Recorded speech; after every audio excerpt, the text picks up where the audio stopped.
Yo, what's up, y'all? Nermak Black here. DaamnTalk DJO Session 2. Don't just obey. Today's topic, marijuana, weed, cannabis, reefer, green, fire, ganja, pakalolo, smoky. Since 1913, marijuana has been outlawed in the United States, more specifically California. But by 1937, marijuana was outlawed in 30 states. That same year, the Marijuana Tax Act was introduced, prohibiting marijuana on a national level. Now, contradictorily enough, up until the 1890s, the production of hemp was actually encouraged by the national government. So much so that in 1619, they enacted a law that literally required farmers to grow hemp. Now, this went to the extent that hemp was actually recognized as a legal tender in Pennsylvania, Maryland, and Virginia. So, what changed? In the 1920s, after the Mexican Revolution, immigrants flooded to the United States and introduced the recreational use of marijuana. The drug was quickly associated with immigrants, and the fear and prejudice that went along with that was going hand in hand with the negative consequences of the time. Now, the Great Depression didn't help the situation at all. With unemployment rising as fast as the crime rate was rising, and the attention of the public turned to the influx of drugs on the streets, eventually leading to its prohibition, which I spoke of earlier.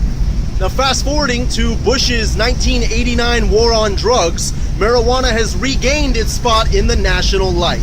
Now, the war on drugs is a topic for another session, but just to shed some light on the subject, in 2010 alone, the federal, state, and local government spent over $40 billion on the war on drugs. Damn! Currently, marijuana is classified as a Schedule I drug right alongside heroin. Even though, since the 1996 legalization of medical use in California, more than 24 other states have followed, and 5 states legalizing recreational use, the federal law still does not recognize these state laws, and federal supersedes state. If you're on the fence about this legalization subject, I'm not going to try and convince you either way. Simply provide pot for thought, food for thought. John Knock, an individual charged with conspiracy to import marijuana along with over 200 people. He was the last one that went to trial, and although the only evidence was other witness testimonials, he was found guilty and is currently serving 2 consecutive life sentences. Paul Free. In 1995, he was convicted of his first crime, conspiracy to distribute. He has now served over 2 decades on a sentence of life with no possibility of parole. There are literally hundreds of people in the same baggie, same boat.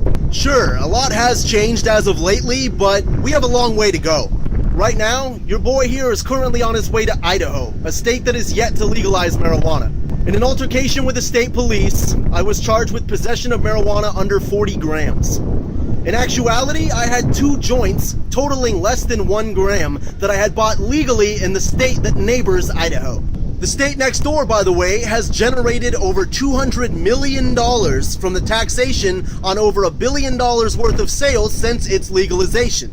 Now, there's a possibility that is up for grabs to every state that could follow in Washington's footsteps. Keep yourself informed, stay involved.